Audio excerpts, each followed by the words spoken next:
A very warm welcome to all the students of class 12. Myself Shivani from St. Xavier's High School, Sidwa Parvarangan. Today we are going to start the topic autoimmunity. Autoimmunity is the disease in which due to genetic or unknown reason body attacks cells resulting in the damage of the body.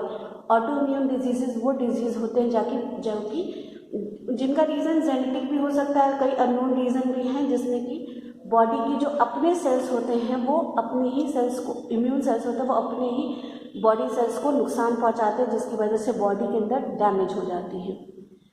Reasons for autoimmune diseases, antibody starts to attack sales.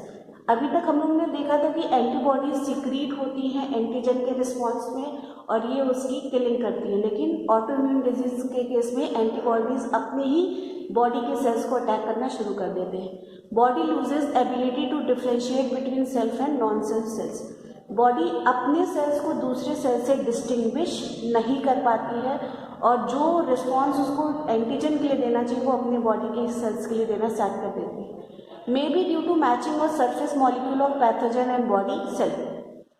कई बार जो antigen जो हमारी body के cell पर present होता है उसी वैसा ही सेम एंटीजन पैथोजन के सरफेस पे भी प्रेजेंट होता है, जिसकी वजह से भी डिस्टिंग्विश नहीं हो पाते हैं पैथोजन नॉर्मल बॉडी सेल से.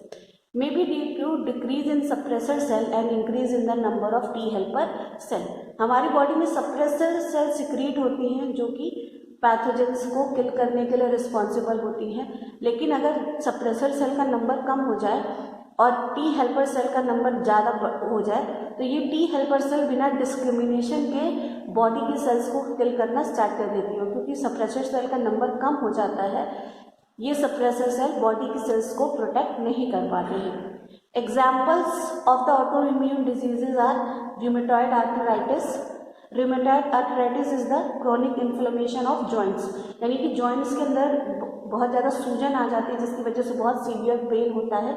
नेक्स्ट इज टाइप 1 डायबिटीज़, जिसको कि जुवेनाइल डायबिटीज़ भी कहते हैं, जो बच्चों के अंदर होती है.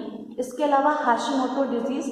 हाशिमोटो डिजीज़ में जो हमारा थायराइड ग्लैंड रहता है जो कि एक प्राइमरी लिम्फोइड ऑर्गन है, जैसा कि आप देख रहे हैं, उसके अंदर स्वेलिंग आ जाती है जिसकी वजह से हाइपरथायराइडिज्म हो जाता है. And another is Addison's disease. Addison disease क्या है, हमारे किडनी के ऊपर एड्रेनल ग्लैंड्स होते हैं जो कि कई हार्मोन्स के सिक्रीशन के लिए रिस्पॉन्सिबल होते हैं. इस एड्रेनल ग्लैंड के अंदर इन्फ्लामेशन आ जाता है. This topic is over. There is not much given in the NCERT to discuss on this topic. Next topic is the immune system in the body. So immune system is in the body is formed by lymphoid organs.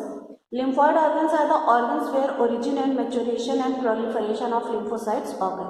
यानी lymphoid organ वो organ है जहाँ पे lymphocytes का origin होता है, उनका maturation होता है और फिर वो proliferate करते हैं, यानी differentiate वहाँ पे करते हैं, divide करते हैं. There are two categories of lymphoid organs. One is primary lymphoid organ and another one is secondary lymphoid organs. Primary lymphoid organs are those organs in which immature lymphocyte differentiate into antigen sensitive lymphocytes. यानी कि primary lymphoid organ के अंदर lymphocytes बनते हैं, लेकिन बनने के समय वो क्या होते हैं, इमेच्योर होते हैं, लेकिन धीरे धीरे उनकी डिफ्रेंशिएशन होती है और जो एंटीजन हमारे बॉडी के को पॉसिबल नुकसान पहुंचा सकते हैं, ये वहाँ पे उसके एंटीजन सेंसिटिव बनते हैं, यानी कि किसी एंटीजन को अटैक करने के लिए रेडी होते हैं. Primary lymphoid organs are bone marrow and thymus.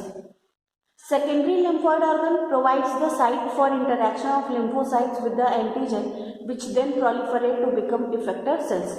Secondary lymphoid organs क्या करते हैं, वो इंटरैक्शन की जगह देते हैं, लिम्फोसाइट और एंटीजन को एक ग्राउंड देते हैं ताकि वो दोनों एक दूसरे को इंटरैक्ट कर सके और इंटरैक्ट करने के बाद लिम्फोसाइट जो है वो प्रोलिफरेट करें यानी डिवाइड करें और डिवाइड करके वो इफेक्टर सेल्स बने, यानी कि इफेक्टर सेल्स बन के ही वो उस एंटीजन को किल कर सकते हैं.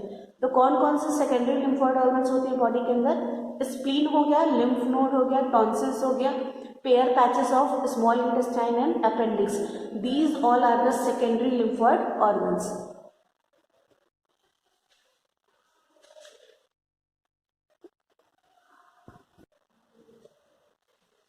So we are going to discuss about primary lymphoid organ, that is bone marrow. It is the main lymphoid organ, and second one is thymus. It is a lobe organ.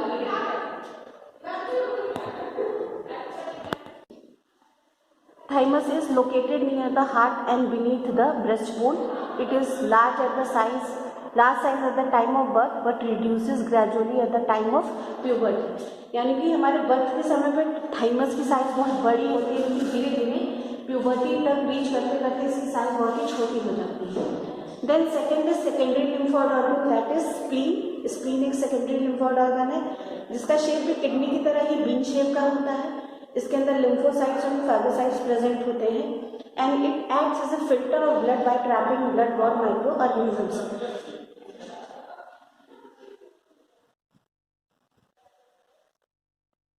जो blood के अंदर हमारे micro organisms enter करते हैं उनको ये blood से filter करके उनको ट्रैप करके और किल करता है.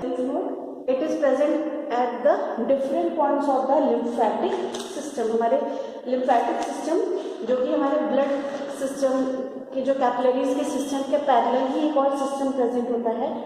ये अलग अलग पॉइंट्स के ऊपर प्रेजेंट होता है. इसका काम क्या है कि अगर हमारे लिम्फ के अंदर कोई भी माइक्रो ऑर्गेनिजम्स हो या फिर कोई एंटीजन हो तो उसको ये ट्रैप करता है, ठीक है. और ट्रैप करने के बाद ये ट्रिगर करता है लिम्फोसाइट एक्टिवेशन को, which causes the immune response against these antigens. Okay, now the last is mucosal associated lymphoid tissue, also called as mask. Mark जो है वो 50% ऑफ द बॉडी के अंदर जो लिम्फोइड टिश्यू होते हैं वो फॉर्म करता है, and it is present in the lining of our respiratory, digestive and urogenital tracts.